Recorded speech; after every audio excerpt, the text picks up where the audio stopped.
자, 여러분 안녕하세요. 타이니 보트 피싱입니다. 제가 한 5년 전쯤에 이제 보트 리뷰를 촬영을 처음에 하면서 제가 이런 마음을 먹었었습니다. 유명하지 않은 또는 어딘가에 음지에 숨어져 있는 이런 보트들을 한번 세상 밖으로 꺼내서 여러분들한테 보여드려야겠다라는 그런 의미로 제가 레저보트를 소개를 해드리기 시작을 했었거든요. 오늘도 여러분들이 전혀 알지 못하는 정말 처음 봤을 법한 그런 레저보트를 한 대 여러분들한테 소개를 해드리기 위해서 경기도 파주에 나왔거든요. 요즘에 제작하는 보트들이 점점 많이 커나가고 있는 그런 추세죠. 하지만 제가 오늘 소개를 해드릴 보트는 정말 작고 아담한 정말 타이니스러운 그런 보트를 여러분들한테 오늘 소개를 해드리려고 합니다. 제 뒤에 보이는 업체가 바로 이제 오늘 제가 여러분들한테 소개를 해드릴 업체인데요. 탑보트라는 곳입니다. 보트가 굉장히 작죠. 지금 이쪽에도 이제 시제선으로 여러 번 제작을 또 하셨던 그런 보트들이 이렇게 이제 쌓여져 있고요. 제 왼쪽에 보이는 보트는 실물입니다. 3m50의 FRP 소재이긴 한데 제가 오늘 여러분들한테 소개를 해드릴 이 보트는 기존에 우리가 알고 있는 제작 공법과는 조금은 틀리게 제작이 된 그런 보트예요. 그래서 오늘은 보트와 그리고 또 제작 공법도 여러분들한테 조금은 보여드릴 거고요. 자, 안으로 한번 들어가서 설명을 해드리도록 하겠습니다. 아무도 없네. 아무도 안 계시네. 네. 네, 여기도 지금 보트가 보이고요. 이 보트 업체 사장님께서는 이 공법을 적용을 하기 위해서 꽤 오랜 또 시간을 투자를 하셨다고 합니다. 이쪽에 보시면은 뭐 몰드도 있고요. 업체 관계자분을 한번 모시고 어떤 식으로 이 보트가 제작이 되고 완성이 되는지를 잠깐 설명을 한번 드려보도록 하겠습니다. 네, 안녕하세요. 네. 저희 타이니 보트 피싱 구독자분들께 잠시 인사 좀 부탁드리겠습니다. 네, 안녕하세요. 저는 탑보트의 최찬진이라고 합니다. 네. 이 보트가 어떤 식으로 제작이 이루어지죠? 저희는 RTM 공법이라는 기술을 적용을 해서 보트를 제작을 하게 되는데요. 네네. RTM 적증 방법이 기존의 공법이랑 차이가 있다면은 RTM이라고 해서 여기 보시는 것처럼 이 상하 몰드 두 가지 몰드가 적용이 돼서 안쪽과 바깥쪽 면이 아주 깔끔하게 가공이 되는 그 적층법이라고 볼 수 있습니다.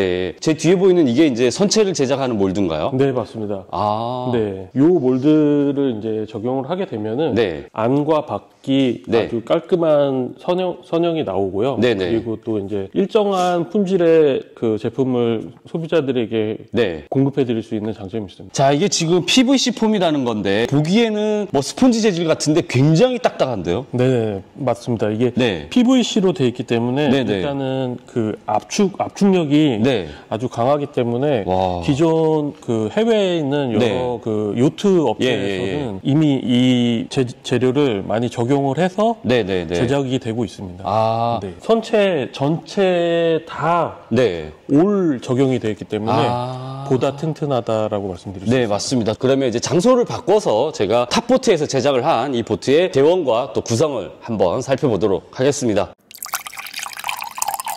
이 탑보트 대표님께서는 RTM 공법을 레저보트에 제작을 하는 데 있어서 접목을 시키기 위해서 약 한 5년이라는 시간과 또 그다음에 비용을 투자를 하셨다고 합니다. 정말 대단하신 거죠. 5년이라는 시간 동안 열심히 제작을 해서 나온 결과물이 바로 이 펜타 350이 되겠습니다. 자, 그러면은 이 펜타 350 선체에 대해서 한번 살펴보도록 할게요. 펜타 350의 전장은 제품명에서 나와 있듯이 3m50의 전장을 가지고 있습니다. 펜타 350을 카탑을 해서 다니실 분들도 꽤 계실 거라고 생각이 듭니다. 제가 자세하게 외폭을 측정을 해보자면은 가장 넓은 부분이 1610 정도 나오는 외폭을 가지고 있습니다. 그리고 이제 내폭 같은 경우에는 1400 정도가 나오는 내폭이거든요. 그래서 이 보트는 분명히 소형 보트임에 분명합니다. 그래서 1톤 트럭이라던가 아니면은 또 RV카라던가 이런 곳에다가 카탑을 해서 다니실 분들이 꽤 계시리라고 생각이 들거든요. 그만큼 굉장히 경량화되어 있는 그런 선체인 거는 맞아요. 하지만 지금 이 선체의 중량은 65kg 정도, 지금 외장품이 별도로 붙지 않은 상태에서 65kg 정도라고 보시면 되거든요. 그런데 이 카탑보트라는 개념으로 본다 그러면은 우리가 1인이 혼자 카탑을 할 때 대략 그 커트라인 마지노선이 55kg에서 65kg 정도가 아닌가 생각이 들거든요. 그런 의미에서 본다 그러면은 혼자 카탑을 자유자재로 하기에는 저는 무리가 좀 있지 않나 그런 생각은 듭니다. 보통 우리가 낚시를 갈 때 뭐 혼자 가시는 분들도 있겠지만 2명, 3명 가는 경우도 있잖아요. 2명 정도는 충분히 카탑을 할 수 있는 그런 무게이기도 하죠. 자, 제가 지금 선체 위에 올라왔는데요. 전체적으로 이 보트를 멋있게 보이는 부분은 바로 이제 에바폼 매트가 아닌가 생각이 들거든요. 그레이 계열의 에바폼 매트가 바닥은 전체적으로 이렇게 구성이 되어 있고요. 가운데에는 어창이 되어 있는데 이 어창의 크기는 약 170리터 정도 되는 사이즈의 어창입니다. 그리고 펜타 350의 바닥에는요, 가장 아래 선저 공간과 데크 부분의 사이에 부력의 공간이 있습니다. 이 부분은 약 한 120리터 정도의 부력을 갖고 있는 그런 공간이라고 하고요. 그리고 선체가 전체적으로 또 부력을 가지고 있다고 해요. 선체 자체적으로 가지고 있는 부력은 약 80리터 정도가 된다고 하거든요. 그러면은 바닥 쪽에 있는 부력과 그 다음에 선체가 갖고 있는 부력 합하면 약 한 200kg 정도의 부력을 갖고 있는 선체라고 볼 수가 있습니다. 자, 그리고 어창의 크기가 굉장히 넓습니다. 자, 지금은 어창이 이제 뭔가 빌지 펌프도 달려있고 해서 뭐 테스트도 좀 하셨다고 하는데 지금 원래 나오는 어창은 자연순환식 어창입니다. 그래서 이 자연순환식 어창을 조금이라도 물을 좀 더 순환시켜 보시려고 이렇게 이제 빌지도 좀 달아보고 하셨다고 하거든요. 선체에 비해서 정말 큰 자연순환식 어창이 이렇게 달려 있습니다. 그래서 의자로도 활용이 가능하고요. 3m 50 정도 사이즈 보통 보면은 3인 내지 4인 정도 정원이 나오는데 지금 이 펜타 350 같은 경우에도 4인으로 등록이 되어 있는 선체라고 합니다. 자, 지금은 이제 보시다시피 틸러식으로 이제 처음 모델을 출시를 하셨고요. 그 다음에 이제 곧 얼마 안 있으면은 핸들식으로도 또 출시를 하시려고 한창 개발 중이라고 합니다. 앞쪽에 보시면은 이렇게 이제 선수 발판 아래 이렇게 이제 수납할 수 있는 수납 공간이 되어 있거든요. 자, 그래서 가이드 모터라던가 이런 걸 올리기에도 굉장히 용이할 것 같고요. 지금은 이제 이렇게 앞쪽에 핸드레일이 달려 있고 뒤쪽에만 또 이렇게 앞과 뒤에 핸드레일이 4개가 달려 있는데 카탑을 하지 않을 거다라고 하시는 분들에게는 추가 비용을 내더라도 핸드레일을 구성을 할 수가 있다라고 하고요. 자, 이제 앞쪽에 보시면 이렇게 이제 클리트가 되어 있는데요. 선체의 무게를 감안을 해서 강화 플라스틱으로 된 클리트를 사용을 했습니다. 앞에 하나, 그 다음에 뒤에 양쪽에 2개, 총 3개의 클리트가 장착이 되어 있고요. 자, 그리고 이제 선체를 전체적으로 감싸고 있는 고무 몰딩이 되어 있는데요. 선체가 벽면의 긁힘이라던가 찍힘을 보호하기 위해서 선체 전체적으로 이렇게 고무 몰딩으로 처리가 되어 있습니다. 자, 그리고 이제 뒤쪽에 트랜섬을 보시면은 보통 트랜섬이 일자로 보통 평평하게 구성이 되는 경우들이 많이 있는데 펜타 350 같은 경우에는 트랜섬의 강성을 생각을 해서 양쪽으로 지금 이제 헐이 조금 더 뒤로 돌출되어 있는 그런 형태가 되겠죠. 그리고 이 전체적인 강성이 굉장히 강해졌다라고 볼 수가 있고, 그 다음에 엔진이 장착이 되는 이 부분 같은 경우에는 316 재질의 스테인레스로 이렇게 이제 보강을 또 해놨습니다. 그래서 뭐 15마력, 18마력 걸더라도 트랜섬에 대한 문제는 전혀 생기지가 않을 것 같거든요. 자, 그리고 이제 배수인데요. 이 보트 같은 경우에는 가장 뒤쪽에 배수구가 설치가 되어 있습니다. 이렇게 이제 마개가 있어서 물이 많이 유입이 됐을 경우에는 마개를 열어서 주행을 하면 물은 다 빠져나가겠죠. 그냥 열고 주행을 다녀도 경막이 있어서 물이 크게 많이 역류를 하지는 않습니다. 자, 그러면 지금 이 펜타 350의 선저 형태가 어떻게 생겼는지 굉장히 궁금하거든요, 저는. 그래서 한 대를 뒤집어 가지고 아래쪽 선저 형태를 좀 보고 싶습니다. 자, 이제 선체를 한번 뒤로 뒤집어 봤습니다. 전체적으로 느낌은 굉장히 좀 넓게 여유있게 평평한 그런 느낌의 좀 완만한 경사를 가지고 있는 그런 헐이라고 볼 수가 있거든요. 그러니까 우리가 보통 이 정도 급의 보트를 탈 때는 무슨 뭐 스피드를 즐기기 위하거나 이런 용도는 아니거든요. 우리가 보통 가까운 근해에서 낚시를 다니기 위한 그런 정도의 급이기 때문에 저는 오히려 이런 정도의 스타일이 오히려 좀 맞지 않나 싶습니다. 자, 그러면 펜타 350을 이제 타고 바다에서 한번 경험을 해볼 거거든요. 자, 그러면 가까운 강릉 앞바다로 같이 한번 가보시죠. 사천항까지 왔고요. 이제 런칭 준비가 모티 끝이 나가지고 런칭을 한번 해보고 있습니다. 펜타 350이 드디어 강릉 앞바다로 입수를 하는 순간이고요. 이곳이 모래 슬로프이기 때문에 저렇게 뒷바퀴가 모래에 푹푹 잠기죠. 보통 2명이 런칭을 하는 게 제일 좋습니다. 자, 워낙 이렇게 컴팩트한 사이즈다 보니까 밀어서 넣을 수 있는 그런 보트거든요. 자, 오늘은 이렇게 파주에서 펜타 350 2대가 왔습니다. 하얀색이라 전체도 너무 이쁜 것 같고요. 또 이 에바매트가 이렇게 붙여놓은 게 보트를 한껏 더 멋있게 보여주는 것 같아요. 한 대는 도하츠 18마력이고요. 한 대는 시노보 15마력이 장착이 되어 있습니다. 오늘 제가 타볼 보트는 저기 뒤에 보이시는 도하츠 18마력이 장착되어 있는 보트를 한번 타볼 거거든요. 자, 이제 보트를 모두 런칭을 했거든요. 펜타 350의 사이즈를 감안을 해서 볼 때 뭐 지니 320이라던가 또는 뭐 해양 370, 그 다음에 고무보트에서도 3m급의 그런 고무보트들이 있죠. 제가 이런 보트들을 탄 기억들을 다시 떠올리면서 한번 운행을 해볼 거예요. 자, 오늘의 날씨는 너울이 적당히 있고요. 뭐 그렇게 많이 위험하거나 이런 수준은 절대 아닙니다. 그리고 바람이 살랑살랑 불고 있는 그런 수준이에요. 우리가 보트를 뭐 너무 무리하게 또 과하게 평가를 하면은 안 될 것 같아요. 이 보트는 분명히 350 사이즈의 보트인데 뭐 5m, 6m급의 그런 퍼포먼스를 기대하는 거는 무리가 있다라고 생각이 들거든요. 아무리 부력이 좋고 또 뭐 자체 부력을 갖고 있기도 하고 안전한 보트다라고 하지만 이 보트는 분명히 3m 50급의 보트입니다. 자, 그러면 안전하게 천천히 나가 보도록 하겠습니다.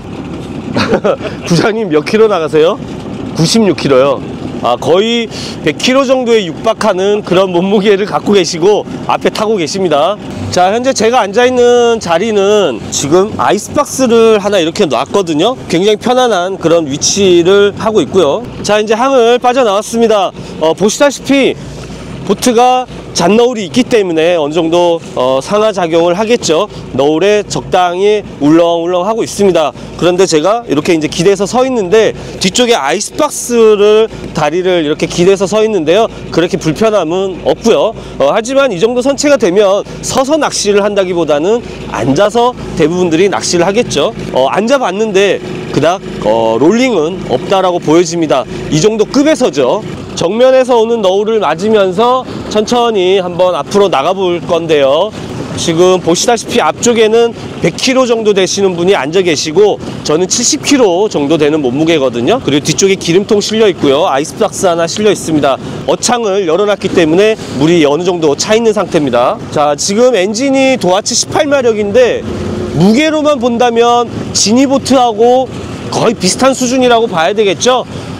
이 보트가 65kg, 지니보트는 55kg고 자, 앞으로 천천히 한번 출발을 해보겠습니다. 부상하는데 전혀 문제가 없어 보이거든요. 제가 바로 한번 당겨 볼게요.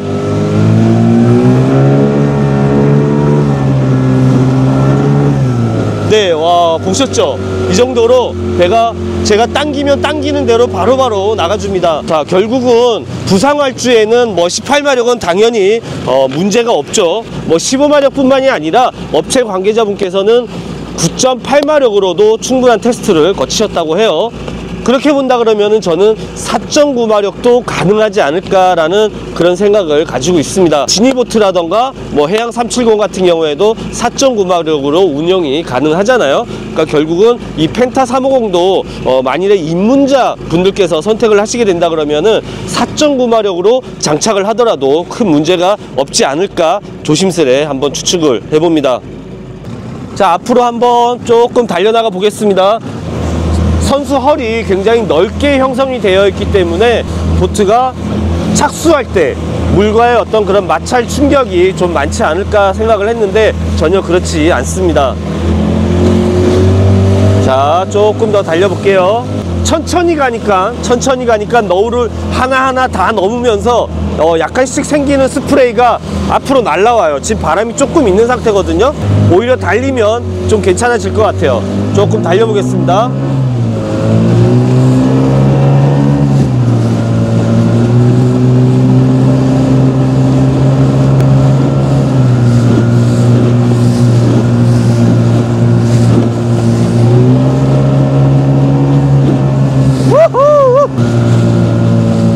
펜타 350의 원래 기본 선체 가격은 600만 원이라는 금액으로 책정이 되어 있습니다.